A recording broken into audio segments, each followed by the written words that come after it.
አንቀጽ 15 ላይ የተጻፈ አምላካዊ ቃል ነው፣ መመሪያ ነው። አኮ ጾም እምህብስት። ጾም ማለት ውሎ መብላት፣ አድሮ መብላት፣ ምግብ መጠጥ መተው ብቻ ለሚመስለን ከምግብ ተከልክለው ከነገር ያልተከለከሉ ከመጠጥ ርቀው ከኃጢአት መራቅ ያልቻሉ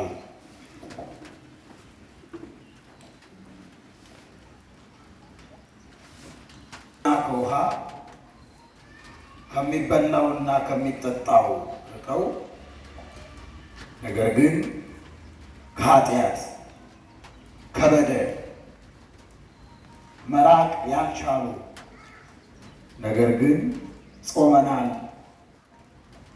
ጾመኞች ነን፣ እንደኛ የጾመ ማን አለ?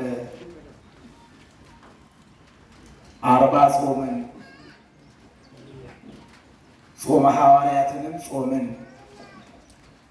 ቤተ ክርስቲያን ጾሙ ያለችውን ሙሉ ጾምኩኝ ብለው ለሚናገሩ ሰዎች የተሰጠ አምላካዊ መመሪያ ነው። ጾም ማለት ከምግብ መከልከል አይደለም ማለት። ጾም ማለት ተከልኦተ ብእሲ እመብልዕ በጊዜ እውቅ ብለዋል በሌላኛው አንቀጽ። ጾም ማለት በታወቀ ጊዜ ከምግብ መከልከል ነው ብለዋል ሰለስቱ ምዕት። በታወቀ ጊዜ ነገር ግን በጊዜ እውቅ ቤተ ክርስቲያን ጾሙ ባለች ጊዜ፣ ጾም ማለት ቤተ ክርስቲያን ጾሙ ባለች ጊዜ በታወቀ ወቅት በታወቀ ጊዜ ከምግብ መከልከል ነው ስላልን ጾም ከምግብ መከልከል ብቻ ነው ለሚሉ ሰዎች በአቋራጭ ሄደው ከምግብ ተከልክለው ጾመው ነገር ግን ከኃጢአት ለማይጾሙ ጾም ማለት ከምግብ መከልከል አይደለም ማለት። ጾም ማለት ከመጠጥ ብቻ መከልከል፣ ከምግብ ብቻ መከልከል አይደለም። ከምግብ መከልከል ጋር ከመጾም ጋር ምግብን ከመክፈል መጠጥን ከመክፈል ጋር ተያይዞ ውሎ መብላት አምሽቶ መመገብ ከማክፈል ጋር ጾምሰ ዘውኩፍ ቅድመ እግዚአብሔር ዘውእቱ ንጽሐ እግዚአብሔር የሚወደው እግዚአብሔር የሚቀበለው እግዚአብሔር የሚከብርበት የልብ ንጽሕና ያስፈልጋል። የምን ንጽሕና ንገሩኝ? የምን ንጽሕና? የልብ ንጽሕና እግዚአብሔር የሚወደው ስንል ከቂም፣ ከበቀል፣ ከክዳት፣ ከሽንገላ፣ ከጥርጥር፣ ከክህደት በራቀ ልቡና ለእግዚአብሔር በማይቆረቁር ስብዕና ትሑት ልቡና ለሰዎችም ለእግዚአብሔርም በሚመች ደግ ልብ ከክፋት የራቀ ከምቀኝነት የራቀ ኢክርስቲያናዊ ነገርን ከማሰብ የተለየ ልብ ይዛችሁ ከምግብ ከውሃ ተከልከሉ፣ ጹሙ አሉ። የአባቶቻችን በረከት ይደርብን። እንደምታውቁት አብዛኞቻችን ጾማችን የታወቀ ነው። አሁን ከፊታችን የቅዱሳን ሐዋርያት ጾም ነው የምንጾመው። በተለምዶ የሰኔ ጾም የሚባለው ይህ ጾም ቢበዛ 45 ቀን ነው፣ ቢያንስ ደግሞ 15 ነው። ጾማችን ይዘነው የመጣነው ልማድ ለጾማችን ዋጋ በረከት ይዞልን አልመጣም። ለምን? ከተባለ ልባችን ንጹሕ አይደለም። ቂም እንይዛለን፣ ክፋት አለብን፣ ክዳት አለብን፣ ማስመሰል አለብን። ለሰው ለእግዚአብሔርም የማይመች የልቡና መዋቅር ይዘን ነው ጸሎቱን የምናደርሰው ጾሙንም የምንጾመው። በቅዱሳት መጻሕፍት እንደተጻፈው ጸሎቱ ለመስተቀይም ከመዘር ዘወድቀ ማእከለ አስዋክ እስመ ዘያነብር ቂመ ወበቀለ ኢኡክፍት ጸሎቱ ቅድመ እግዚአብሔር። የቂመኛ ሰው ጸሎቱ በእግዚአብሔር ዘንድ ተቀባይነት የለው። በልቦናው ቂምን በልቡናው በቀልን ክዳትን ይዞ የሚጾም ሰው የሚጸልይ ሰው በእሾህ መካከል እንደተጣለ ዘር ነው። በእሾህ መካከል የተዘራ ዘር በቀልኩ ሲል ወጠበቆ ጉሮሮን ያንቀዋል። እሾሁ ፍሬ እንዳያፈራ አበባ እንዳያሳይ ያደርገዋል። በልቦናችን ለእግዚአብሔርና ለመንግሥቱ የማይገባ ሐሳብ፣ ምኞትና ፈቃድ፣ ክፋትና ሽንገላ ይዘን ብንጾም ጸሎታችን ከደመና በታች ነው። ስለዚህ ዘውዕቱ ንጽሐ ልብ እግዚአብሔር የሚወደውን የልብ ንጽሕናን ያዙ ያሉት ለዛ እግዚአብሔር የልቡናችንን ንጽሕና ለሁላችንም ያድለን። አሜን። ከፊት ለፊታችን የአባቶቻችን የሐዋርያት ጾም አለ። ቅዱሳን ሐዋርያት አባቶቻችን መንፈስ ቅዱስ ጥበቡን ማስተዋሉን ካሳደረባቸው በኋላ አንድ ቋንቋ ይናገሩ የነበረ ለወንጌል አገልግሎት በ71 ቋንቋ በ72 ልሳን እንዲናገሩ ካደረገ በኋላ ፍሩሃን የነበሩ ጥቡዓን እንዲሆኑ ልጅነት ያልነበራቸው ሲሆን ልጅነትን ሰጡ። አእምሯቸው ልል ዘሊል የነበረው በአእምሮ እንዲጎለምሱ ካደረገ በኋላ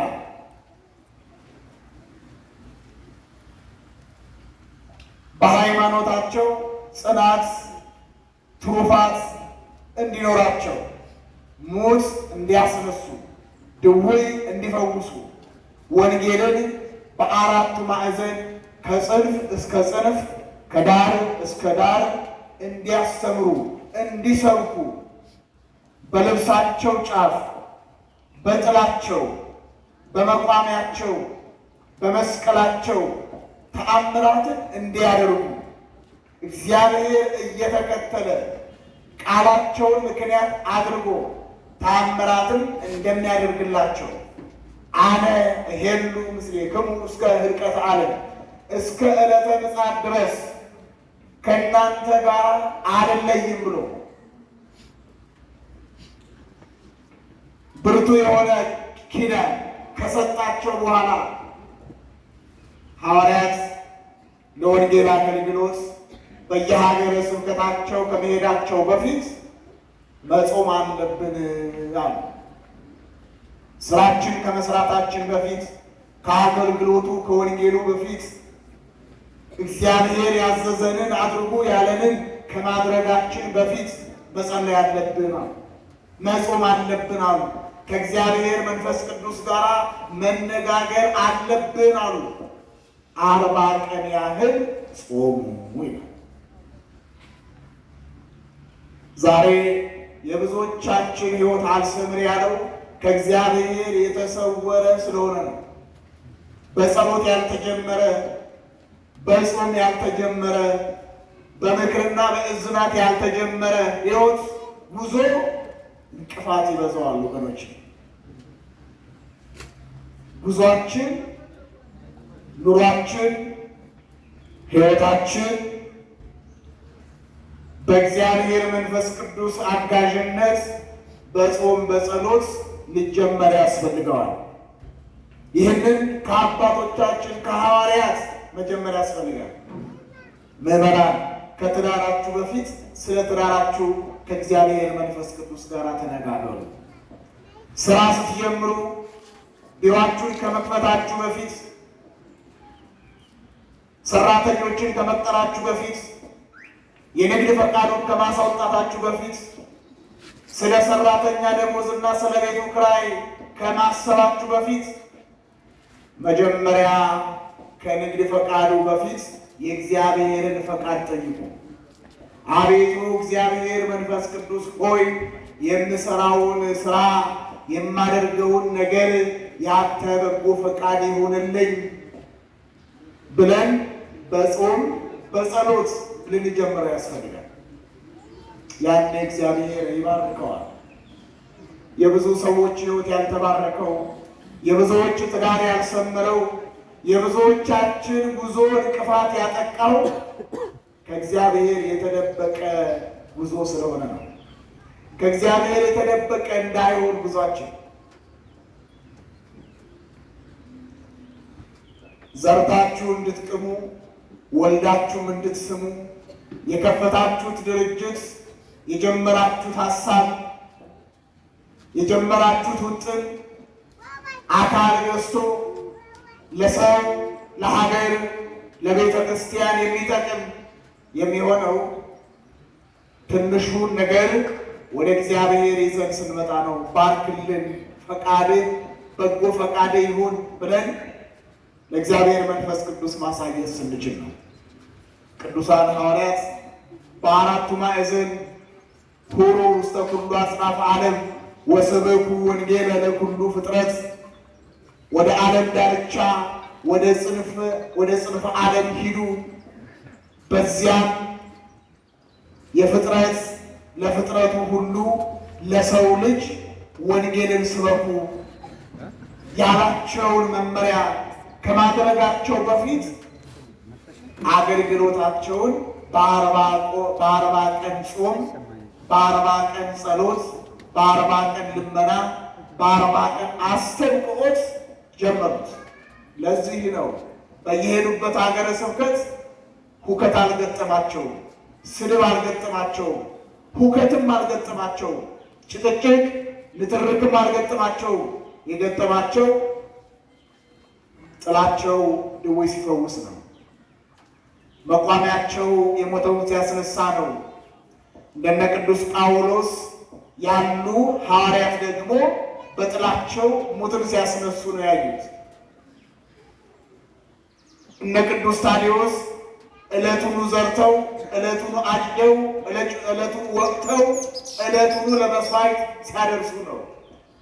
እንደነ ቅዱስ ጴጥሮስ ያሉት ደግሞ ብእሲት ዘማን ከሰማይ ዝቅ ከመሬት ከፍ አድርገው አመፀኞችን በመቅጣት ነው።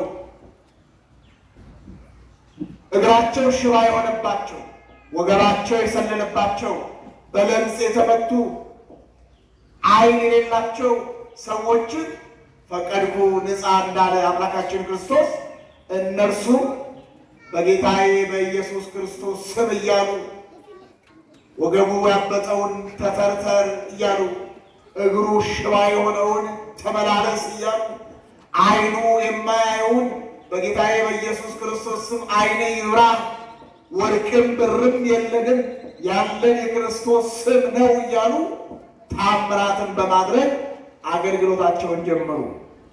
ለምንድን ነው ታዲያ የኛ አገልግሎት እንቅፋት የበዛበት ከተባለ እዚህ ላይ መንቃት ያስፈልጋል።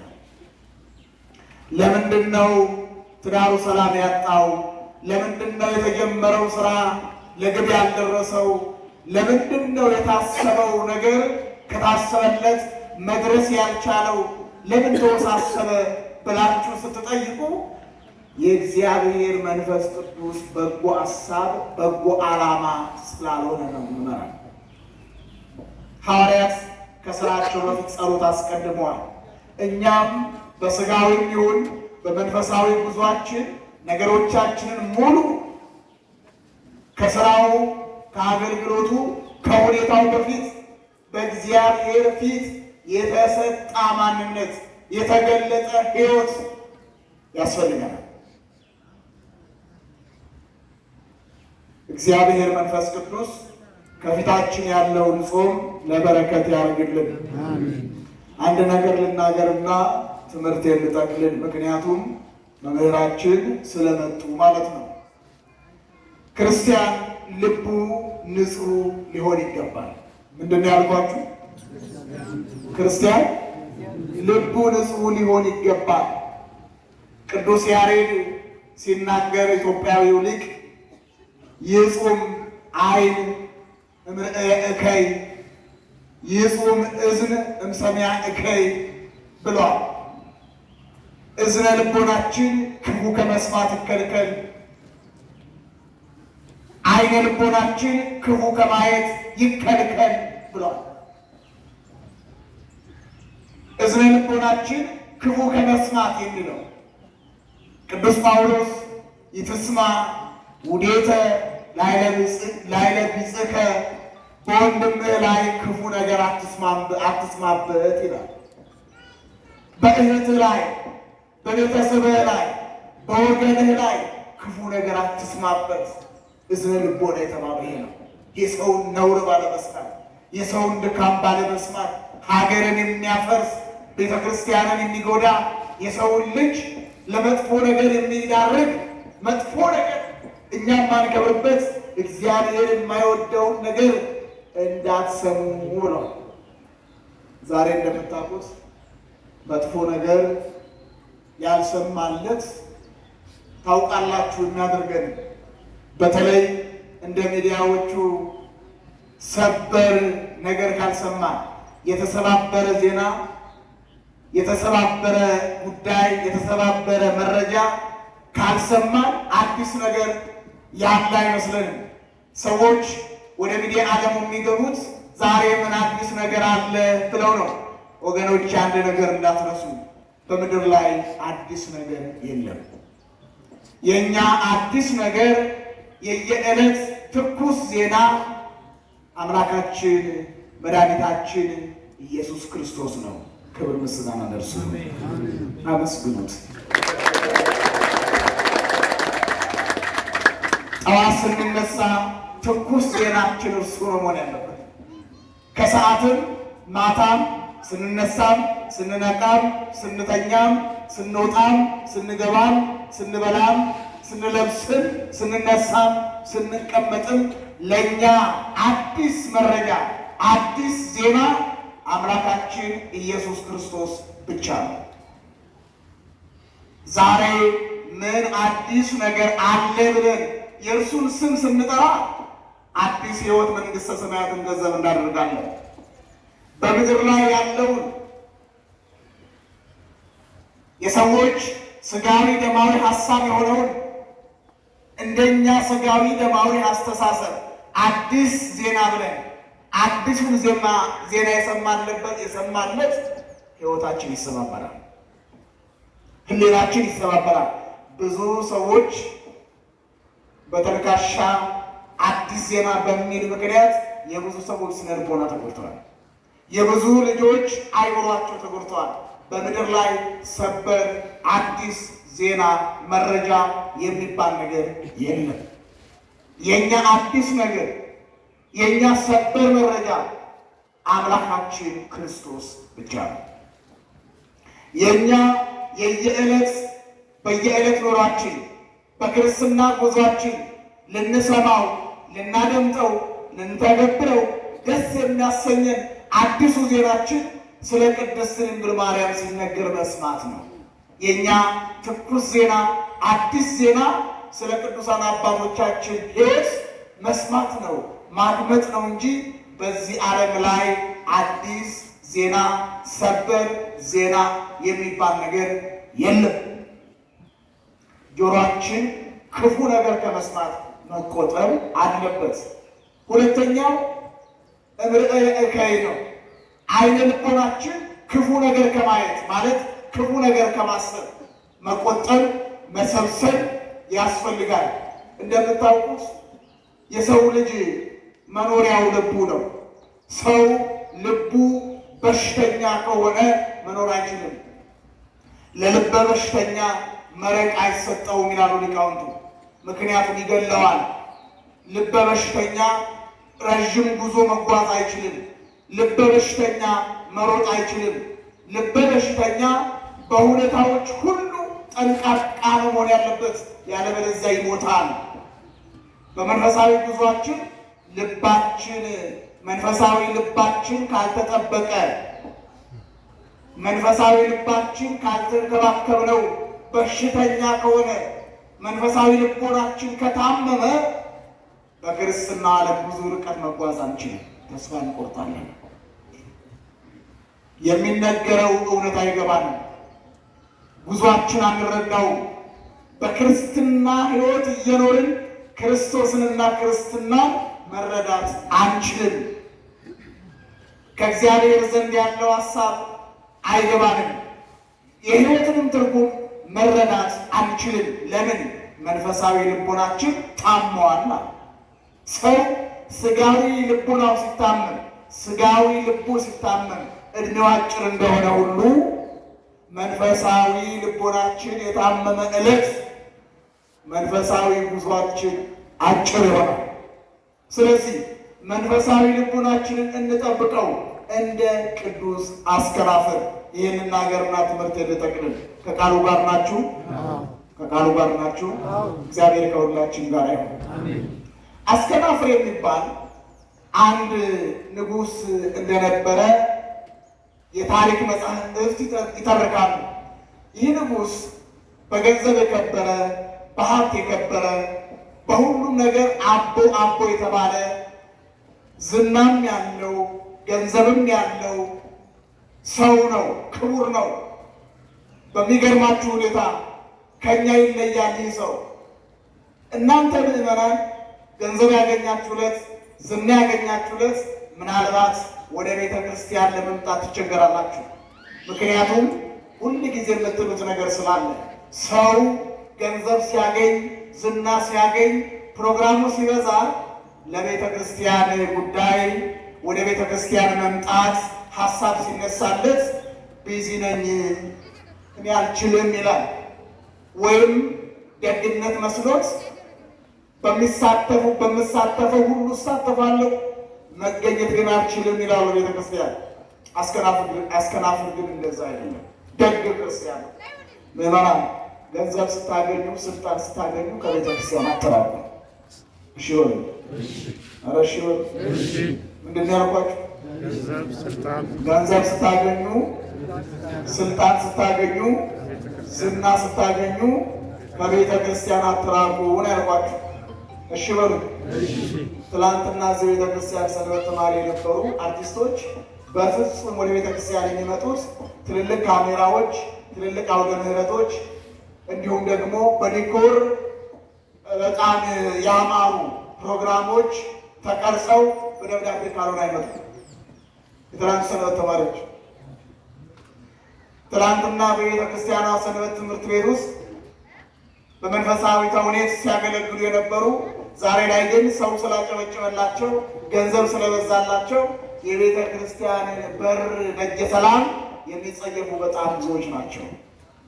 ስለዚህ ምናልባት የኛ የኦርቶዶክሳውያን መገለጫ ገንዘብና ዝና ስናገኝ ከቤተ ክርስቲያን መራቅ ነው። ይሄ ነው የኛ መገለጫ እየሆነ ያለ። እግዚአብሔር ከዚህ ልቦና ይሰውረን። ለካ ወደ ቤተ ክርስቲያን የምንመላለሰው ስጋዊ ሕይወታችን እንዲደላደልልን ነው ማለት ነው። ክርስቲያን ቦታ፣ ጊዜ፣ ሁኔታ አይመርጥም። ባለውም ጊዜ በሌለውም ጊዜ፣ በደግነቱም ዘመን፣ በክፉም ዘመን፣ በጨለማውም ዘመን፣ በብርሃኑም ዘመን ክርስቲያን ከቤተ እግዚአብሔር ከመንበሩ ውስጥ አይጠፋም። ስለዚህ ምዕመናን አደራ የምንላችሁ ነገ ገንዘብ ስታገኙ ሲበዛላችሁ፣ ዝናውም ደግሞ ሲበዛላችሁ፣ ምናልባት በቀኝም በግራ ያሉ ሰዎች ሲያዋክቧችሁ፣ ሲያጨበጭቡላችሁ ቤተክርስቲያናችሁ እንዳዘነጉ ነው የምላችሁ። እሺ በሉላችሁ። አስከናፍር ግን እንደዛ አይደለም። አስከናፍር ዝናም ብትሉት፣ ክብርም ብትሉት፣ ገንዘብም ብትሉት፣ ስልጣንም ብትሉት ለእርሱ ከክርስትና በታች ነው። በጣም በሚገርመው በታሪክ ውስጥ ደስ ያለኝ ሀሳብ አስከናፍር ባለበት ካህናት፣ ካህናት ባሉበት አስከናፍር አይጠፋም። ለምሳሌ ንጉሥ ባለበት ሰራዊት፣ ሰራዊት ባለበት ንጉሥ አይጠፋም። እግዚአብሔር ባለበት ቅዱሳን መላእክት፣ ቅዱሳን መላእክት ባሉበት ማን አይጠፋም? እግዚአብሔር አይጠፋም። ቅዱስ አስከናፍር ባለበት ካህናት፣ መነኮሳት፣ ጳጳሳት አይጠፉም። ይህ ስል ግን እንደናንተ ግን አይደለም። እናንተ ንስሐ አባቶቻችን ትወዱ ይሆናል። ዞር ብላችሁ ግን ማማታችሁ አይቀርም። ምክንያቱም የቡና መጠጫው ጉዳይ የእኛ ስም ካልተነሳ እንዲያው ቡናው ሞቅ ሊሆን ስማችን ካልተነሳ ቄሱ እንዲያረጉ፣ ጳጳሱ እንዲያረጉ፣ መነኩሴው እንዲያረጉ፣ ዲያቆኑ እንዲያረጉ አንድ ጥያቄ ጠይቃችሁ እናንተስ ምን እያደረጋችሁ? የካህናትና በስጋ ድካም የወደቁትን ሰዎች የቡና መጠጫ ማሳመሪያ ማድመቂያ ማድረግ ነውር ነው። አስከናፍር እንደዛ አይደለም። ካህናትን በፍጹም ይወዳል እና ላሳጥረው ካህናትን እንደሚወድ የተረዱ ያወቁ ሰዎች እንደ ዘመናችን ቆብ አድርገው ቀሚስ አጥልቀው መስቀል አንጠልጥለው ወደ አስከናፍር ቤት ሄዱ። 13 ሆነው ስንት ሆነው ንገሩኝ? 13 ሆነው ምን ብለው? አስከናፍር ገንዘብ አለው ሀብት አለው ብለው የመነኮሳትን የካህናትን ልብስ ለብሰው በውስጣቸው ግን ጎራዴ ይዘው እሱን ሊገሉት ሊያጠቁት ገንዘቡን ሀብቱን ሊቀሙ ሄዱ። ስንት ሆነው አልኳቸው? 13 አስከናፍር ደግ አይደል? ቅድም ብያቸዋለሁ። ክርስቲያን ንጹሕ ልብ ነው ያለው ብያቸዋለሁ። ከውጭ ከበሩ ሲገቡ ቁጥራቸው ስንት ሆኖ አገኘው? 13 ቀና ብሎ አየና በልቡ እንዲህ አለ፣ 12 ሐዋርያት ናቸው አለ። አንዱ ማን ነው? ኢየሱስ ክርስቶስ ነው ብሎ አሰበ። የክርስቲያን ልብ ይሄ ነው። አየህ፣ ወንበዴዎቹ ሽፍቶቹ ሊያጠቁት ሊገሉት ሀብቱን ንብረቱን ሊቀሙት ወደ እሱ ሲመጡ ገዳዮቹን ነው እንግዲህ በሱ በቀና ልብ በቀና አመለካከት በበጎ ልብ ተርጉሞ 12 ሐዋርያት ናቸው፣ አንዱ ግን ጌታዬ ኢየሱስ ክርስቶስ ነው አለ። ወደ ቤት አስገባቸው። እግራቸውን እጠቢ እምቢ አሉ። በግድ የአንዱን ጎትቶ አጥቦ እጣቢውን በልጁ ላይ ቢደፋበት ልጁ ከሞት ተነሳ። እግዚአብሔርን ይመስገን። በደዌ ዳኛ በአልጋ ቁራኛ ሆኖ ለብዙ ዘመንም የተኛ ልጁን ይላሉ አንዳንድ አባቶች፣ የተኛ ልጁን ከደዌ መፈወስ ያልቻለው ልጁን ከአንዳቸው የእግራቸውን እጣቢ አንስቶ ልጁ ላይ ቢደፋው ብድግ አለ፣ ከደዌው አለ፣ ተፈወሰ አለ። እየሮጠ ወደ ሳሎን ሄዶ ጌታዬ ኢየሱስ ክርስቶስን አሳዩኝ አላቸው። እያሰባችሁ ነው ማለት እያደመጣችሁ ነው። ማንን አሳዩ? እነሱ ምንድን ናቸው? ሌቦች ናቸው፣ ወንበዴዎች ናቸው። አሁን እዚህ ጋር የልብ ቅንነት ያለው ማለት ነው አስከናፍር ምንድን ነው ማለት ከእናንተ መካከል የእግራችሁን ጫማ የእግራችሁን እጣቢ አንስቼ በታመመው ልጄ በሞተው የሚባል በሞተው ልጄ ላይ ብደፋው ልጄ ብድግ አለ እና ጌታዬን አሳዩኝ አላቸው። ከዚህ በኋላ የት ይኬዳል? በአስከናፍር በጎ ልብ የተነሳ ሌሎቹ ወንበዴዎቹ፣ ቀጣፊዎቹ፣ ክፉዎቹ፣ አረመኔዎቹ የታጠቁትን ሾተል ጣሉ። እኛ ወንበዴዎች ነን፣ እኛ ኃጢአተኞች ነን፣ እኛ ሰዎች ነን፣ እኛ በደለኞች ነን፣ አንተ ግን ደግ ነህ። እኛ የመጣነው ለወንጀል ነው፣ ሀብትህን ለመስረቅ፣ አንተን ለመግደል፣ አንተን ለመዝረፍ ነው። ነገር ግን በአንተ ልብ ደግነት፣ በአንተ አባትነት ከክፉ ድነናል አሉት። በሉ ወደ ዓለም አትመለሱም ብሎ ሽንበራ ሰጥቶ ቀሚስ አጥልቆ ወደ ዋሻ አስገብቶ በሱባኤ አቆይቶ ለቅድስና በቁ ይላል። ክብር ምስጋና ለአምላካችን። ኅዳር 13 ሳሩን ተመልከቱት። ምን ለማለት ነው? ምዕመናን ልቦናችን ደግ መሆን አለበት። ልቦናችን ደግ ከሆነ እግዚአብሔር ለኛ ደግ ይሆናል። ልቦናችን ክፉ ከሆነ ደጉ ሁሉ ይጠምብናል። እግዚአብሔር ሁል ጊዜ ስለምኑ ስንለምነው ፍጥር ሊጠ እግዚኦ ልበ ንጹሐ፣ አቤቱ ንጹሕ ልብን ፍጠርልኝ በሉ እስኪ። ሁሌ ስንጸልይ ሁል ጊዜ ከፊቱ ስንቆም ከክፋት የራቀ ከምቀኝነት የራቀ ከአሉባልታ የራቀ ከአሜት የራቀ ከስንፍና የራቀ ከአሉባልታ የራቀ ከክዳት ከጥርጥር ከክደት የራቀ አቤቱ ንጹሕ ልብን ፍጠርልኝ በሉ። እስኪ ስንጸልይ እስኪ በሉ አቤቱ አቤቱ በሉ እንጂ አቤቱ አቆረፋችሁ አቤቱ አቤቱ ያው የተናገርኳችሁ ሁላችንም ንጹሕ ልብ ስለሌለን በዚህ ሰዓት ላይ እንኳን ክፉ የሚያስብ ሰው አለ። አቤቱ አቤቱ አቤቱ አቤቱ ንጹሕ ልብን ፍጠርልኝ